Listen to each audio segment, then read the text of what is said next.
I have a joke for you. You can't laugh already. It's not how that works. There's two men standing at a bus stop, and the first man turns to the other man and he says, well, actually, I'm a Christian. And the second man says, well, I also am a Christian. And the first man says, well, I go to a Baptist church. And the second man says, I go to a Baptist church. And the first man says, well, that's wonderful. Well, I go to a Fellowship Baptist church, which traces its roots to the particular Baptists and stands in the tradition of the London Baptist Confession of 1689. And the second man says, oh, that's wonderful. I, too, go to a Fellowship Baptist church, which stands in the tradition of the particular Baptist and traces its roots to the London Baptist Confession of 1689. And the first man says, well, I'm a Calvinist. Second man says, I, too, am a Calvinist. And the first man says, well, I believe in a post-millennial return of Christ. And the second man says, die, heretic, and he throws the first man in front of the bus.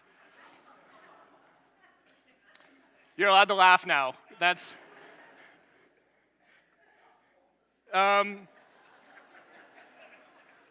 a lot of feedback on my joke this morning. This is no... Humans are very good at finding things to disagree on, and Christians are not really an exception to that. We are good at finding disagreement. It's not really a secret that in many centuries, Christians have burned other Christians at the stake, in many cases for concepts, for beliefs that most Christians don't even understand. And so in this room, you will find that there are enough people with enough diversity, enough differences, that disunity is an easy thing to find. But what we're going to find in the Psalms today is just a call and encouragement that unity is good. It is wonderful when God's people are united. But here's the problem that has been exasperated by sin, is that you lot are a very diverse group. Just because there were enough of you in here this morning, you are going to be diverse in your personalities, in your passions, in your giftings, in your convictions, in your experiences. So it's not really a surprise that any two people in this room might find that they disagree on something. But here is my argument this morning, is that what unites us, different as we are, is truth and vision. Universally, Christians are united by truth. Individually, churches are united by vision. So we're going to go to Psalm 133. Psalm 133, if you've got your Bible. We are continuing on in our series through the Psalms of Ascent. My name is Kevin. I have the great privilege of being the pastor of discipleship here at Harbor, and it's my joy to be in God's Word with you this morning. Psalm 133, just a short, sweet psalm, 3 verses. Psalm 133. How good and pleasant it is when God's people live together in unity. It's like precious oil poured on the head, running down on the beard, running down on Aaron's beard, down on the collar of his robe. It is as if the dew of Hermon were falling on Mount Zion, for there the Lord bestows his blessing, even life forevermore. So let's just start this morning by looking at verse 1. It is good and pleasant when God's people live together in unity. Now that's a nice non-controversial verse. It's just a statement of fact. If you've ever seen a church or a marriage or even a workplace where people are not getting along, it is unpleasant. Nobody ever says, wow, I really loved being a part of that super heated argument. It is good, it is pleasant when people get along. And then we're given two similes in verse 2 and 3 to explain what unity looks like. Kind of 3 images over those 2 verses, but 2 similes. So let's just start in verse 2. Unity is like precious oil poured on the head, running down on the beard, running down on Aaron's beard, down on the collar of his robe. Oil would have been used as a way to offer refreshment, especially to guests. You come in from the dry, dusty desert, and you would pour oil on either yourself or somebody else as a way to kind of moisturize the skin. It's an early moisturizer is what it is. It's just refreshment after being beaten down by the elements. So you can think of it a little bit like this. He's saying unity is like taking a long shower after a hard day at work. It's just refreshing. You come in beaten down by the elements a little bit and you get some refreshment. And then he also talks about Aaron's robe and beard. Aaron was the first priest, the brother of Moses. And when someone was chosen in those days for an office or for a job, they would often put some oil on their head just to show that they now belonged in their new job. So Aaron would have had a big beard, he had a priestly robe, and they poured some oil on his head to give him a very clear appointment, to say it is this, the job that he is now in was given to him by God. That's our guy for the position that he's in. That kind of appointment, it reminds me of something that happens in sports drafts. You get a theater full of a bunch of 17, 18, 19-year-olds, all these kids are sitting, and then the manager or the owner of a team will come to the front and they'll call out a name. They'll say, that's the guy we are drafting to our team. And this teenager will come down and they'll give him a jersey, which he puts on over his suit. And it's just this outward declaration, I now belong to this organization. And that's essentially what happened when oil was put on Aaron's head. It's just this clear outward sign. They're saying, this is your job, this is your place, this is your appointment, this is where you belong. Unity is good. It's pleasant. It's like a shower after a hard day at work. It's like being drafted in the NHL. It's refreshment. It's also this sense of belonging or calling, this sense of being chosen. Verse 3 says, it is as if the dew of Hermon were falling on Mount Zion. I called upon my years of theological training in order to decipher this one, and I turned to the most spiritual source that I knew. I typed both these names into Google Maps, and here's what I found. They are 283 kilometers apart. It's a 3-day walk from Hermon to Zion. They're both mountains in Israel. Zion is the mountain that Jerusalem is built on. It's commonly referred to throughout the Bible. Hermon is in the north. So Jerusalem is relatively dry, especially during certain seasons. Hermon gets quite a lot of rainfall, a lot of moisture or dew. So he's saying unity is like leaving one unpleasant climate to experience a pleasant one. So I would say if you left Ontario in January and then went to Costa Rica, that's kind of that idea. I'm leaving one unpleasant climate to go and experience a nicer one. So if we were to read this psalm with modern terminology, we would just say how good and pleasant it is when God's people live together in unity. It's like a long shower after a day at work. It's like being drafted in the NHL. It's like going to Costa Rica in January. Life is hard, and the world is full of thorns, both literally and metaphorically. And when life batters you around, God's people, united in truth and vision, are a refreshment. They're an escape. They're a safe haven. They're a place where you belong. Unity is good. It's a chance to just step in out of the cold, out of a world that is divided and fighting about everything. You get to step in and live among a family that loves each other and loves you. Unity is good. That's the easy part of this psalm. Being part of a community that gives you refreshment and care, that lets you leave the pain of the world to step into a better climate, that's great. The hard part of the psalm is answering the next question, which is, do we have unity? And if not, how do we get it? And what I want to argue this morning is that Christians universally, Christians unite around truth. Individually, churches unite around vision. Christians universally unite around truth. Very specifically, the truth that all Christians are uniting around is the truth that we were born dead in sin, that our triune God sent his Son, who came to earth fully God and fully man, who died on our behalf and then rose from the dead, that new life is offered in him. We believe that this incredible message was preserved for us in the Bible, which was given to us without error, spoken by a God who is outside of space and time, who continues to speak through his word to the needs of our culture today and to humanity as a whole. These are the truths that we would call orthodoxy, which is just a fancy word that means the core of Christianity, the core Christian teaching that has remained unchanging through every century. So there are people who would identify themselves as Christian, but who would disagree with some of those things. So I guess the question we have to ask or address is, do all people who identify themselves as Christian need to find unity? Do we need to get along with everything that is called a church? And the answer is no. Christianity is not just a group of people who are agreeing to disagree on everything. We're not a collection of people who have some kind of ambiguous faith that have just decided to gather. We do not have unity with everyone who would call themselves a Christian. We have unity with those who are gathered around truth. Let me explain this for you by telling you a story from the year 325. The Roman Empire owns most of Europe and Africa, everything around the Mediterranean. And so every major church in the empire would have spoken the same language and had some loose connection with each other. The vast majority of Christian churches in the world all knew each other. And there's two pastors in Egypt that start to have an argument. They start fighting in the city of Alexandria. And this is devastating for the rest of the Roman Empire because they have just come out of the time of persecution for the first time.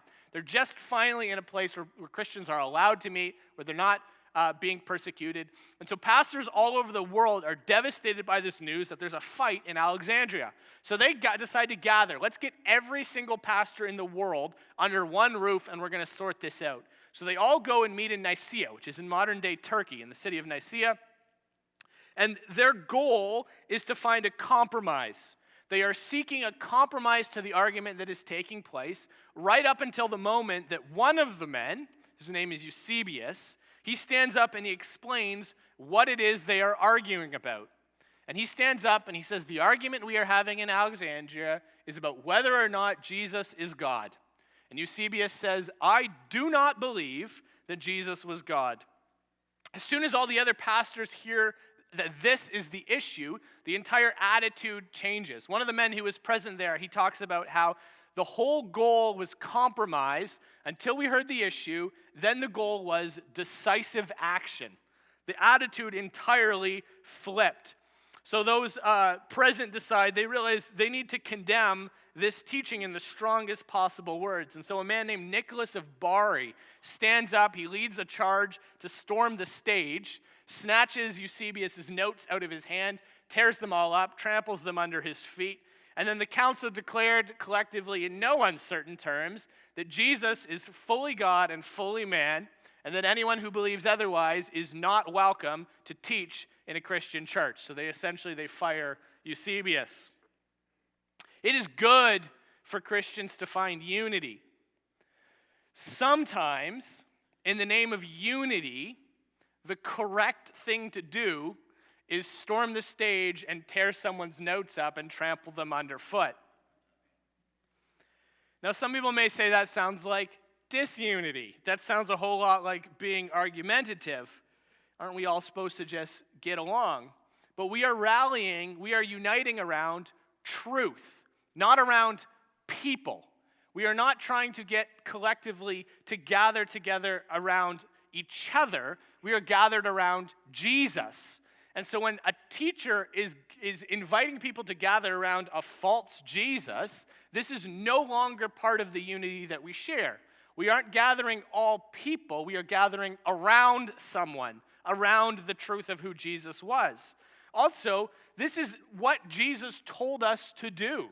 He gives very clear and very specific instructions on what to do with false teachers. He speaks in no uncertain terms. Jesus says, if someone is in error, you should correct them and correct them again, and then eventually you should bring them before the leaders of the church, and if they still continue in their error, you should put them out and have nothing to do with them.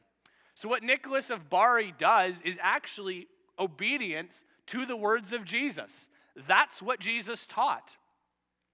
Now, I've told you it was Nicholas of Bari who stormed the stage. You're familiar with Nicholas. You know him. All of you do. You're very familiar with his work. You will know him better by a different name, Jolly Old St. Nicholas. That's right, it was Santa Claus himself who got mad. Someone said Jesus was not God. He stormed the stage. Now, if you were to ask a historian, there's some disagreement about exactly what Nicholas did. We're not certain on everything, but here's what I like to say. When someone says Christians need to all just agree to disagree, what I like to say is even Santa Claus disagrees with you. We're united around truth, not around people. So the pathway to Christian unity is not agreeing to disagree. It's not dropping the things that some people find hard or controversial.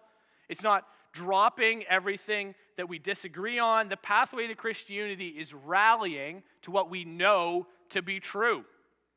A church is not just people who get along. We're people that believe something. We're united around truth. So one of the problems that we're going to have is knowing which truth it is we unite around. Because for some people, they know and they hear, well, somebody stormed the stage, therefore, every time I hear something that I disagree with, perhaps I need to storm the stage. We know that there are some hills to die on, so then the trouble becomes we start dying on every hill. Every issue becomes something we think needs to be challenged.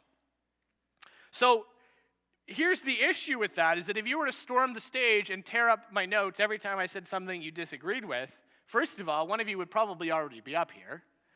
Second of all, you'll never hear anything that you get challenged on. You'll never have anyone challenge any of your assumptions. Discussion is good. Departure from truth is bad. So we're going to unite around the core truths of Christianity, not around every belief or every conviction that a person can have. So people should be able to disagree on many different issues as long as we can understand and unite around the core of what Christianity is all about. We can discuss and we can debate many, many things. There are some things that we do not depart from. So the question you should be asking here is, who gets to decide the difference? Who gets to choose what is a core truth that we ought to be uniting around, and what is a belief that it is unreasonable to throw someone under the bus for? Let me give you two answers here. I'll give you kind of the 10,000-foot answer, universally, globally true answer to how we know what is the core truth of Christianity, and then I'll give you the 10-foot answer. How do you as an individual answer this or know this? We know what the church rallies around by looking at history. Christians have been gathering and discussing Christianity for 2,000 years.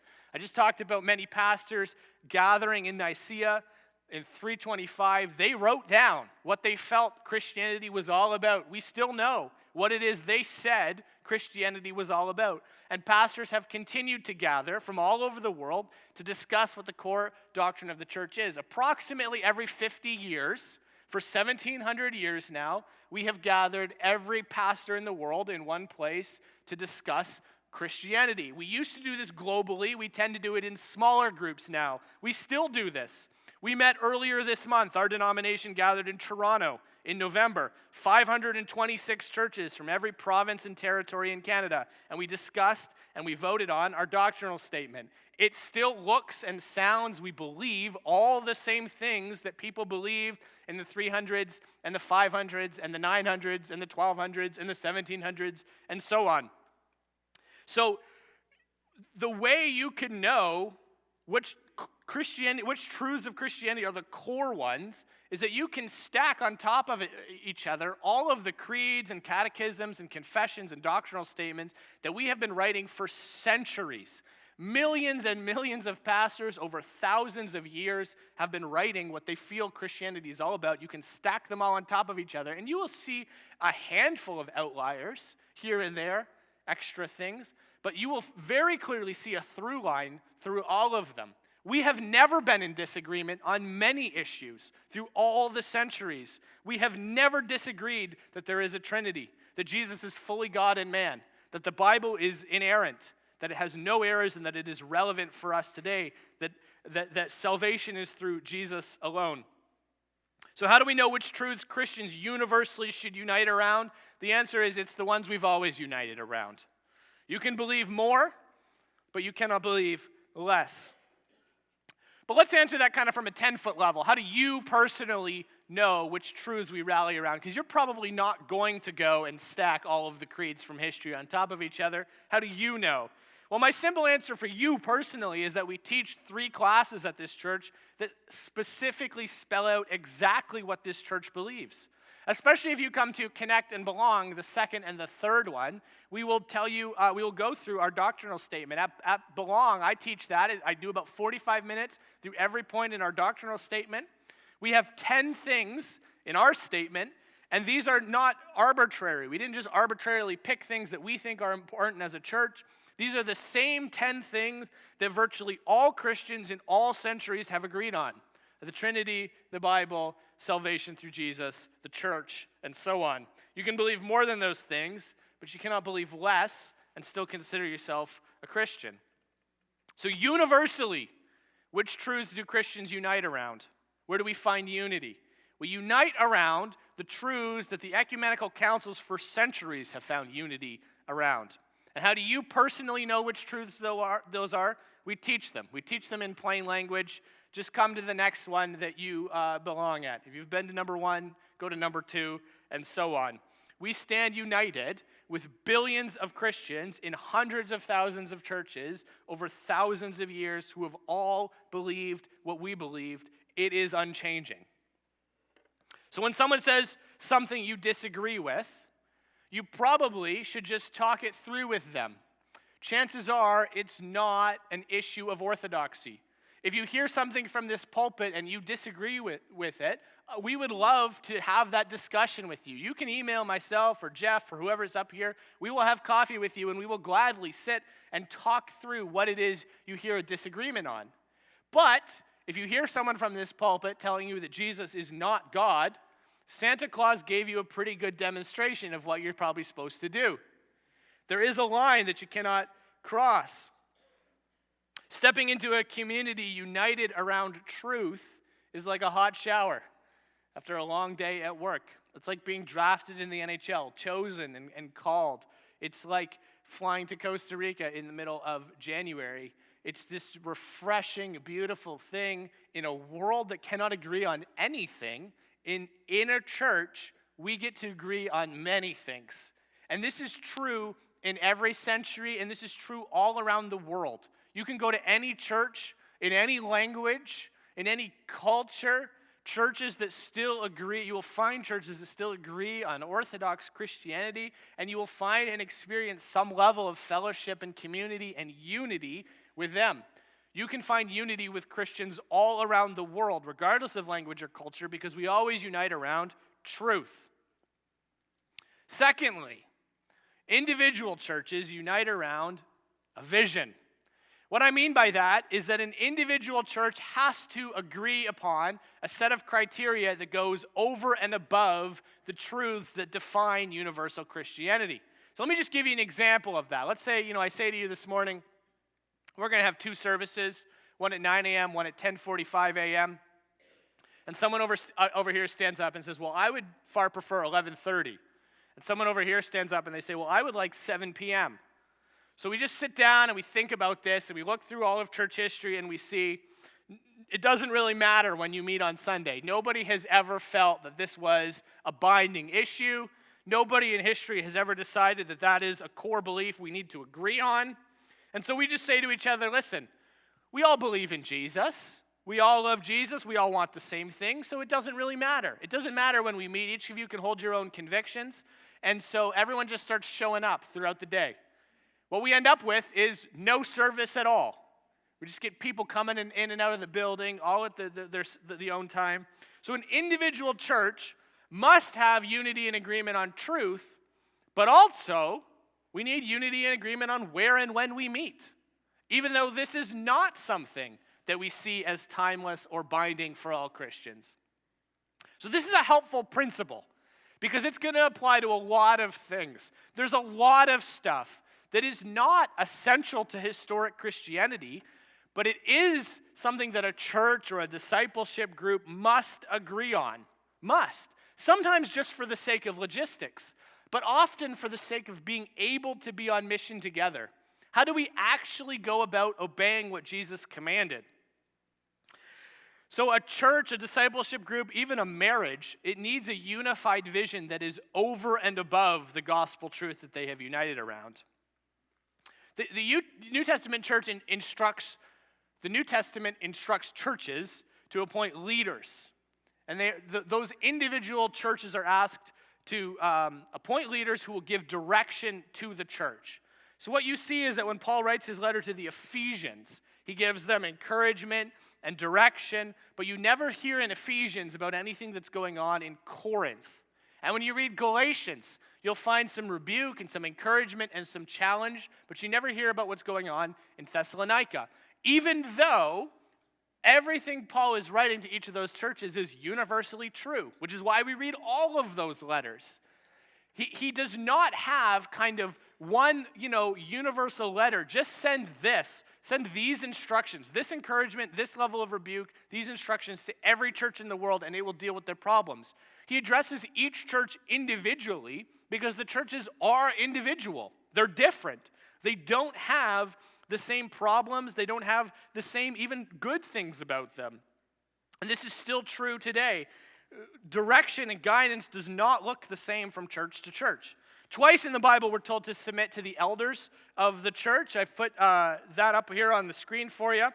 Now, or I will anyway. There it is. Now, we're told to submit to the Word of God. That's our highest authority. It goes above the elders of the church. But we are told in Scripture to submit to the authority that takes place within a local church. You are not able to obey those two verses outside of the context of an individual local church. Submission to the leadership of an individual church is required, is asked of you by the New Testament, because an individual church is going to disciple you in ways that are somewhat unique to all other churches.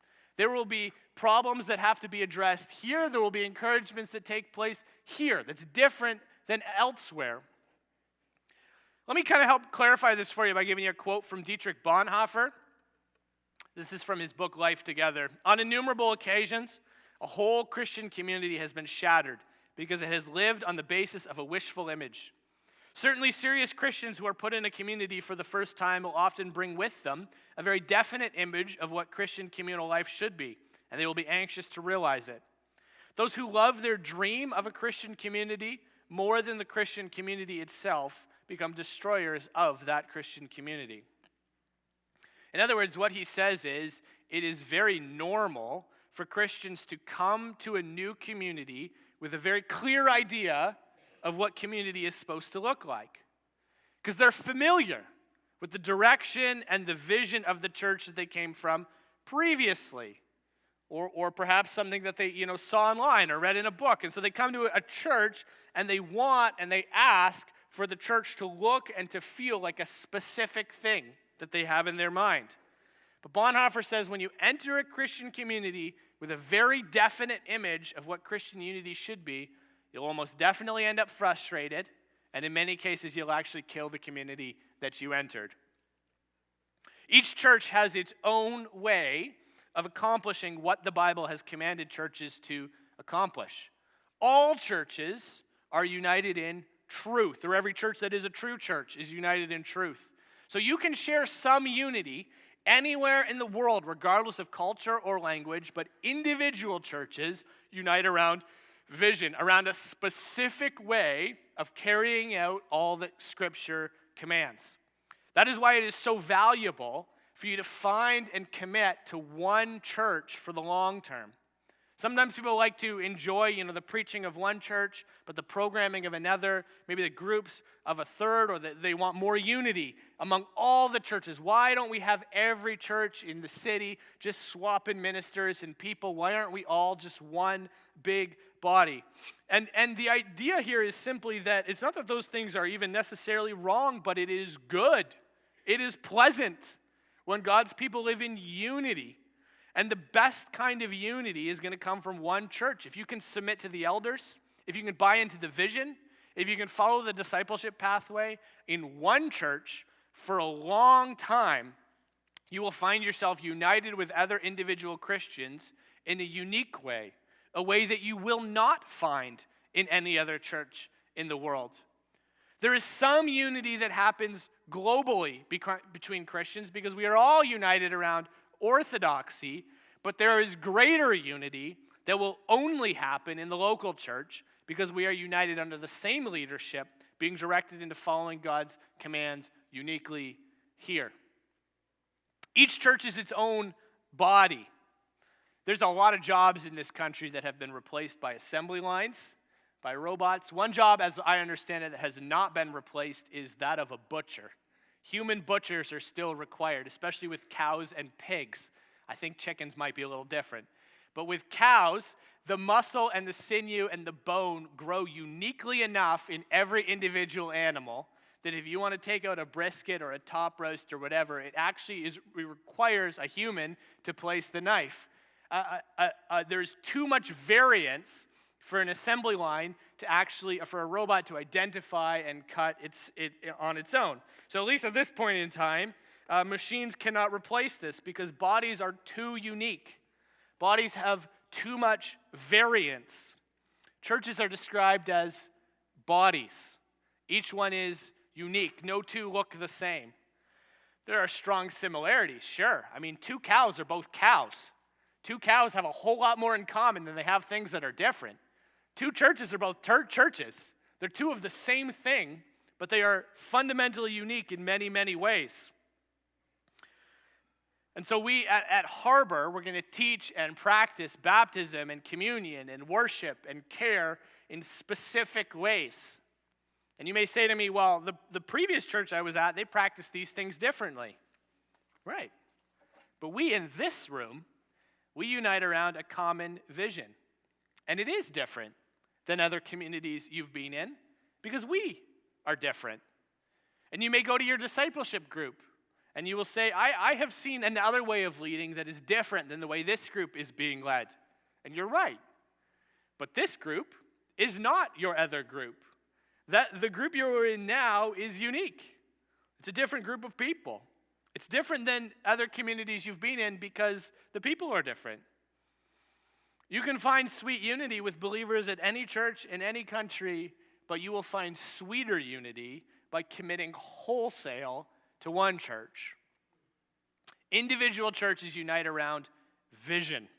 And so I'm very thankful to be at a church with wonderful leaders who give us very, very clear direction.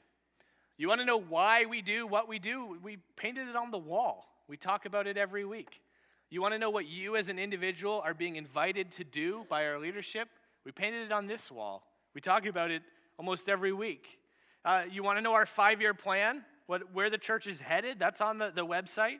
And again, if you want to know what we believe, how we practice those things, we have, again, 3 classes that teach that. 1, 2, 3. You should go to the next one. We check your email. I keep inviting you to some of those.